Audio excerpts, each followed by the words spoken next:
I'm Traci Austin, your host of the People Strategy Podcast. This show provides interviews with organizational leaders and ongoing coaching experiences that highlight elevating people in organizations through a people strategy roadmap. Today, we have Jonathan Reynolds on the podcast. Jonathan is the CEO and visionary for Titus Talent Strategies. And let me tell you, he has some amazing out-of-the-box ideas and thinking that really put people first. What is it that our people need? And what is it that we can provide? But we're always very, very clear, very specifically on what the definition of success is, so everybody knows what that looks like. So join me in welcoming Jonathan to our show today.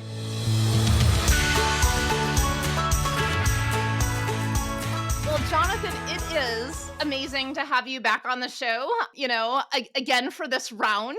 And so, we've chatted in the past about your passion for people and, how you kind of have this out of the box way of really ensuring your people feel valued inside of your organization and with clients that you serve from a recruitment standpoint. So what is your responsibility to hire people, into a career versus a job?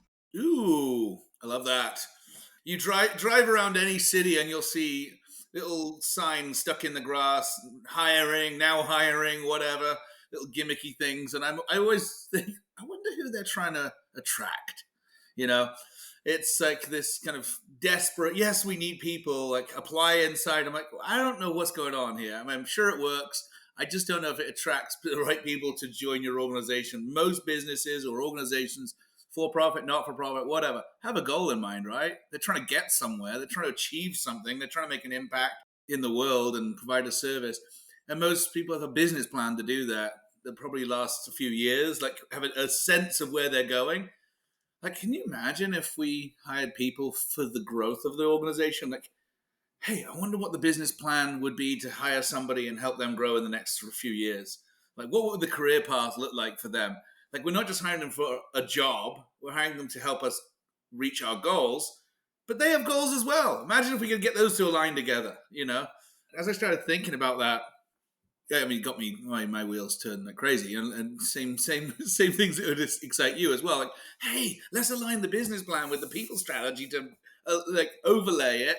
People want to know where they're going. Like 80% of the workforce right now who are working say, if an opportunity was presented to me that was truly superior, I'd listen. I'd have a conversation. Like, what? I want to talk to those people, but what would the reason be? It's career. It's not, they don't need a job. They have a job. We're hiring is not going to cut it. They're not even going to notice your job ad. You got to take them on a journey, but the business owners know where they're going. What if you brought people on that whole journey with you? I love it. It gets me excited. I love that. So this idea of let's take people on a journey, and I'm going to take that to something else that you just said, which is 80% of the people would listen to a job offer if it was enticing, if it showed up their way. What if we took people on a journey inside of our organization and paid attention to that 80% inside versus outside? This is what we do. First of all, start with home base. Don't try to recruit great people to join your company for a journey and neglect the fact that everybody else in your company, everyone in my company is receiving headhunter calls, emails, messages. In the same way, companies hire us to go and do that. Yes, we do dirty work of reaching out and stealing talent. That's what we do. People pay us. We've done this for the last decade. Somebody messaged me this week and said, "I can't. It's so unprofessional. One of your recruiters emailed me at my work," and I'm like, "Yeah, that's what companies pay us to do." I don't know how that's unprofessional. It's our profession to go after you. Be flattered. If you're not interested, say I'm not interested. But companies pay us to do this, but we bring people on this journey. So first and foremost, before you try to track the outside people, look in-house and go, all right, everybody in your company has some type of an aspiration in life. It might be bucket list stuff outside of work, or it might be things, career growth inside. We just want to take both of those and say, how do I help you grow? Can I show you what's next? Do you know what's next? If people don't know what's next, guess who's going to tell them what's next? A headhunter, a recruiter, somebody else will. Take care of your own first, show them what's next. And which is a really hard thing to do. But mapping those things out sometimes it's like not even that big of a deal. It's not like a promotion. It doesn't always mean promotion. Like, where's my next promotion? It's like, what opportunity am I going to have? Are you investing in me? Do you Right. know my skill set? Do you know the things that I'd like to grow in? I remember we asked this years back. We asked everybody in our company, what's one professional experience that you would love to have in the next 12 months? And somebody let their manager know, I'd like to go on an airplane to go and take a client out for a meal. And I was like, huh? Like, what? Like, that's it? Like, their role didn't offer that. It wasn't a part of their role. And I'm like, easy. Next time I'm Yeah. taking a trip to go with a client, I'll invite this person along. Like, do you think about it? There's a flight, a few $100, hotel, a couple $100, dinner. Like, I'm like, wow, that was it to retain you? Like, so easy. And it was a great professional experience. Had a recruiter reached out to that individual and said, hey, I got this role a few times a year. You get to go on a plane, you go meet with a client. It's exactly the same job, but it has this addition to it. We could have lost that person Right. for a few $100 and a great experience. Like, easy peasy. And I think within that, like, there's two things that I hear you doing. One is you are seeing people bigger than they see themselves and building that into your business strategy. I mean, I think that's absolutely. It's like it's just slowing down a little bit. Often we can be really reactive. Like, oh shoot, I've got an open position because someone just resigned. Like, Right. and we suddenly kick into a mode of like, how am I going to do this now? What am I going to, where am I going to find the right person? Blah blah blah. Like, I get it, but it's reactive rather than just actually slow down and like. I'm like, I've been married for 20 years. Like, one of the principles that I have is I have a date night every week. Like, Absolutely. why do I do that? Well, because I want to invest in my relationships that matter. Like, you hire people not just to do a job, but they want to do the job and do it with people they enjoy doing it with. That enjoyment piece, you got to invest in that. You got to show Right. appreciation and care and like the what's next factor. There are many people who don't know what's next, and that's okay. Sometimes I'm on this kick right now. I'm like, what's everyone on my team that I work with directly? I'm finding out what their bucket list items are. Like, and I'm like, wouldn't it be crazy if part of your experience at Titus Talent Strategies is that rather than waiting to one day in the future, like, I want to help you accomplish those bucket list items. There's nothing to do with work, but I'm like, oh, rather than going, here's your happy anniversary gift, I'm like, what if I actually helped you do that thing? What if I booked the flight for you to go to play golf in St. Andrews? Like, I think it's that thing of the potential. I think Brene Brown says, oh, Dr. Brene Brown, sorry. Say it Get right. it right, Jonathan. I mean, But she says a leader is anyone who takes responsibility for finding the potential in people, Yes. processes and ideas, and has the courage to develop that potential. So, okay, you've got to slow down. If I'm leading people, I've got to slow down and go, well, what's the potential in this person? Now, I'm not God, but I'm like, hey, I want to, like, what is the potential? What do you want to do? Like, sometimes discovery of what's realistic. Right. Somebody might have a dream to do something that they might not have the capability or the capacity to do that. Just Or fine. the We help want. corral people or want it. Yeah, it's true.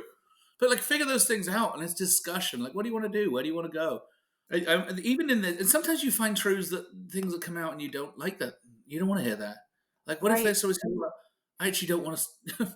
My bucket list is not to work here. Like, like Well, there. and It's you great. have I think there's two things. One, I want to jump to my bucket list is not to work here, but before I do that, I also want to say those bucket list items, I just got back from Iceland. I went to Iceland for a week and I did You did not it. That's open my great. computer. I did. And I have to tell you, that trust in my team for them to step up without me screwing it up for them. And I came back so much more energized, so much more Yeah. on fire, so much more creating value for our clients than I had for probably the last 6 months. It is Yeah. amazing what those bucket list things do. And what I'm hearing you say is we're going to slow down enough to see people as individual people that they are, to lead them the way they need to be Yeah. led, and to love on them the way they need to be loved on. That's it. Like, do you care enough to care? Yes, exactly. Now, I know you have somebody that did have a bucket list item to not necessarily not work at Titus, but to do something else, and you created that pathway for them to do it. Yeah, it was through this whole exercise. Like, what do you want to do in life? What's on your bucket list? And somebody said I wanted to like start a not for profit. They had a podcast. to help people who are going through postpartum depression, PPD, And because that's they a had gone through real it. thing that It's a has real a thing. lot of Yeah. stigma in the workplace. Yeah, like which so does. I mean, I'm very thankful for the mental health awareness and just the whole heart health, emotional health, spiritual health, mental health. Like there is an embracing of that in the workplace, certainly in the last 5-10 years, which I think is uncomfortable for lots of people. But anyway, this person shared, "Hey, I've gone through this myself. I've turned my trial and my pain into helping other people. Mhm, I've got mhm. followers on a podcast. This is great." And I'm wondering, like, the big dare would be, could I do this for this is my passion? Could I do this for my life? And I'm like, well, what's stopping you? It's kind of like, you trying to get rid of me? Like, no, I'm not trying to get rid of you, but I'd have to get non-profit status and start a not-profit. I'm like, well, that's like $700. Here you go. Here's $700. We go do it. He's like, why are you getting rid of me? I'm like, no, it's so much more important that you fulfill what you were created to do. You're going to love life more. Like, why would I? You're going to leave anyway at some point. Why else hurry it up? And I, we're hurrying it up because I see the potential in you, not because I want you to leave. the world needs this person to step Yes, up and do the thing that they're supposed to do. Like, right. the world is calling and crying out for it, for us all to actually step into what we were created to do. So let's help. So she created it, and then it was kind of like, oh gosh, now I feel like I'm being pushed out. No, you're not being pushed out. Like, I don't think I can raise enough money I don't think I can sustain a full-time job. I'm like, all right, you can stay part-time here, and we'll just keep paying your salary. So do part-time. Like, we'll pay you the other half. Like, go and do that. Isn't that more important? Like, we put money aside for these things to make the world a better place. We're a for-profit, for-good organization. Why am I going around looking for other not-for-profits to give money to, which we don't do anyway? We give it to the things our people care about. Like, Right.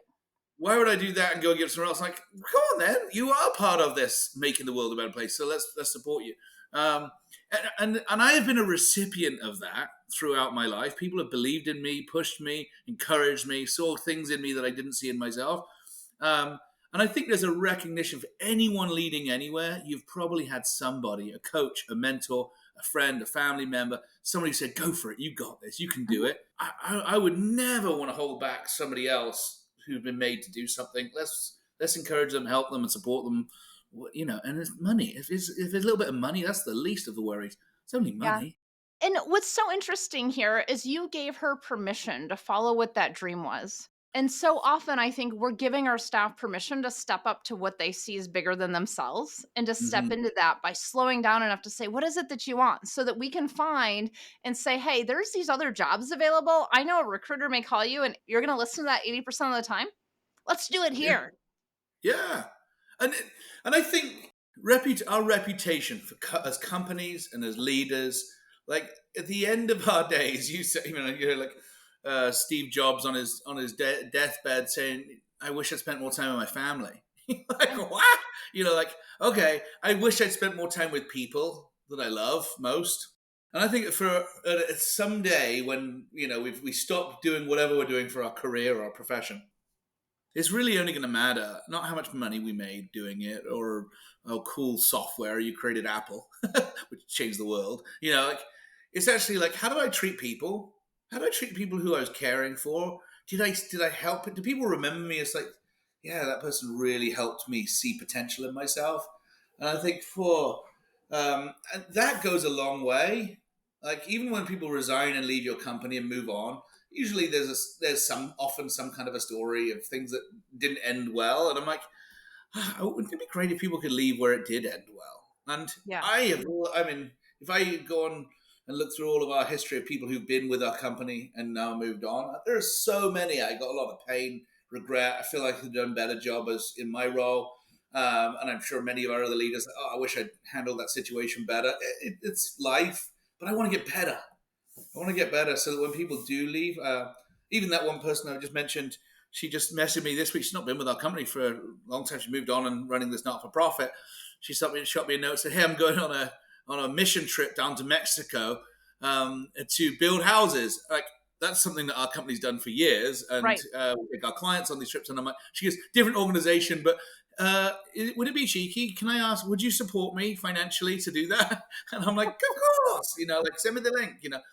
It's not just kind of like a limitation of when people are with you versus not with you. Like, wouldn't it just be great if we just kept treating people with dignity, with honor, with respect, and it goes back both ways. And I think, yeah, we got to get better. Jonathan, one of the things, and I'm not saying this to butter you up, just so you know, but one of the things I so appreciate about you is you give people the permission to have the courage to ask for what they want and need. And that's something that I hear you do so often. You're like, thank you for asking me to support you to do that. Whereas so many employees that I work with would never have made that ask because they've never saw that it was possible. And that's one of the things that I see so often in the work that you're doing and what you're sharing with our audience right now is give people the courage to ask the questions regardless of what that outcome will be. Right. Yeah, exactly. Yes, yes, yes. I think I want to get better at that. Like, I think it's risky when you ask somebody those things because then you kind of feel like an obligation to like meet all of the need. Right. But I don't feel that way. I've had to learn, like, if I ask, how can I help you? Doesn't mean I actually have to go and do all of the helping. like, No, not at um, all. like how can I help you? Well, you can give me $1 million. I'm like, oh, I can't do that, but I can do part of it, or I can connect you. I can introduce you to people. I have a lot of connections over the last couple of decades of being in talent space. So I say to people often, I'm like, hey, listen, if there's anything I can do to help you, if there's somebody I can introduce you to, somebody that I'm connected to on LinkedIn, like the answer is yes, I will introduce you. Like it's just what any resource I have are yours, and go for it. But I think I've benefited from other people's resources my whole life. Like, why would I be stingy? And I think we all do that, right? Like we all take the conglomerate of all of the things into what we do and put our own little spin on it Yeah. to move it forward, right? Like, Jonathan, when did we meet? 6 years ago? Something like that. Crazy. Well, And oh yeah. I mean, it was a long time ago. And what I remember so much about that is you were just like, what do you need? I'm like, I don't even know what to ask. Like, I just started my business. I'm like, I don't even know what to ask. Just the fact that you said yes to me was all I needed.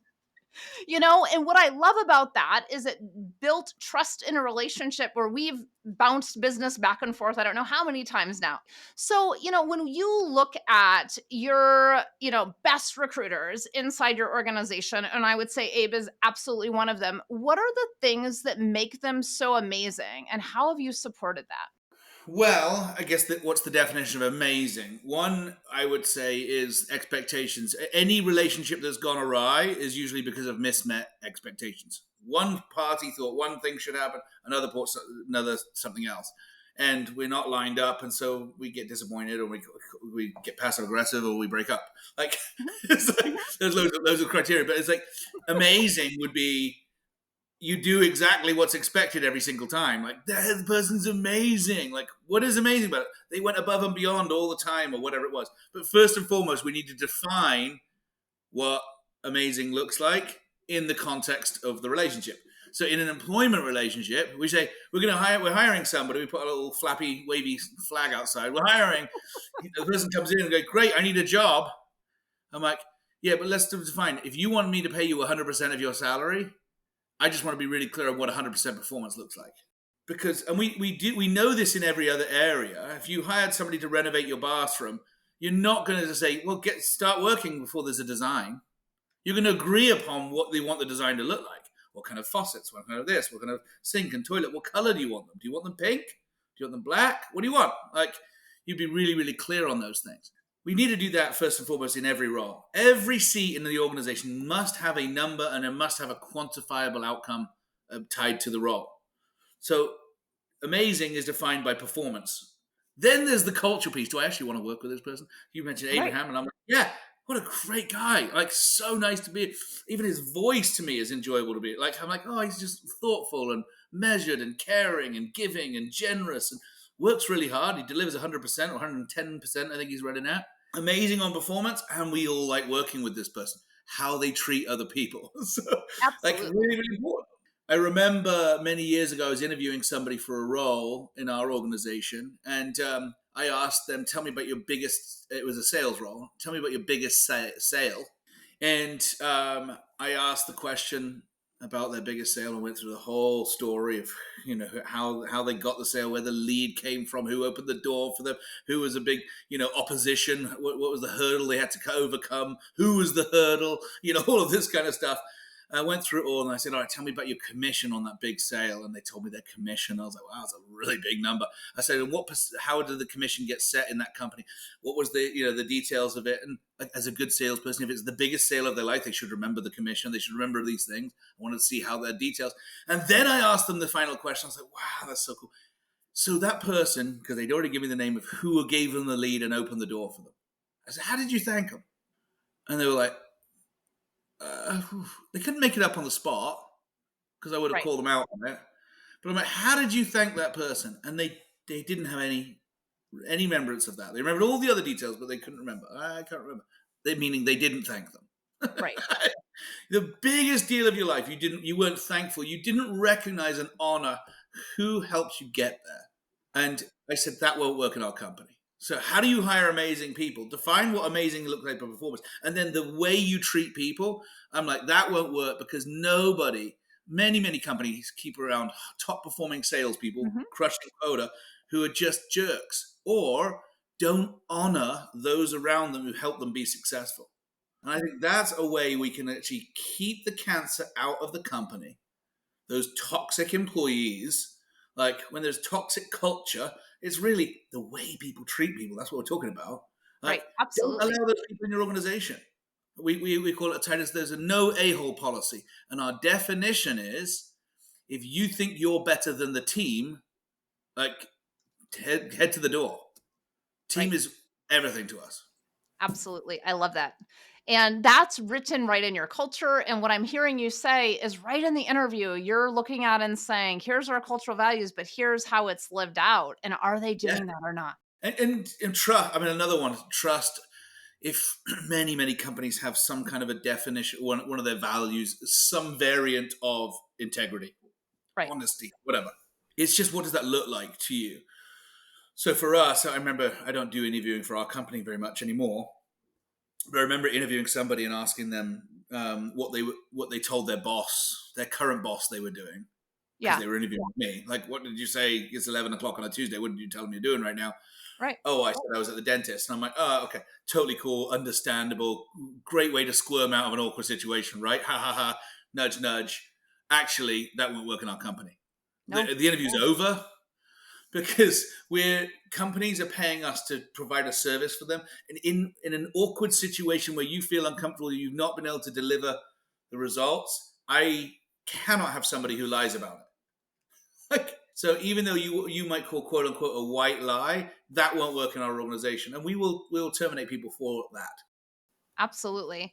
So man, the time goes really fast, Jonathan, every time we talk. So as we, kind of reflect on the conversation today, and I love your questions that really get at those core values and where that line is in the stand of what you'll allow and not allow. But what I'm curious about is what's one challenge that you have for our listener today as they take all these insights and really go to create some action and results out of them? I mean, my world is kind of similar to yours, but hiring and people strategy. Like, how do you engage and develop people, talent, Mhm.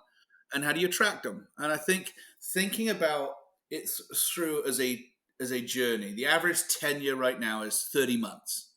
So 30 months people staying at organizations. That's dropped a lot over the last 4 generations. And so people thinking about work a lot more of a temporal way. Like, how do I attract you and keep you for 30 months? Like, the key is not trap you, attract you. And not trap you, but actually help you flourish.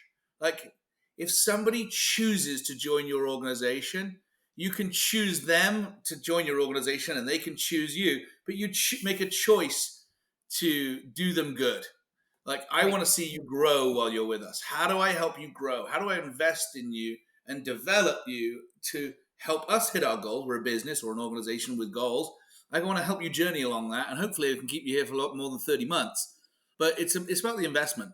And what goals are they hitting? Because you're investing in them to hit the personal goals along with the business goals. I Yeah, love it. which I know it's a bit maybe radical. I don't know, but the whole bucket list outside of work thing. I think people have bucket lists for their career and then bucket lists for their personal world.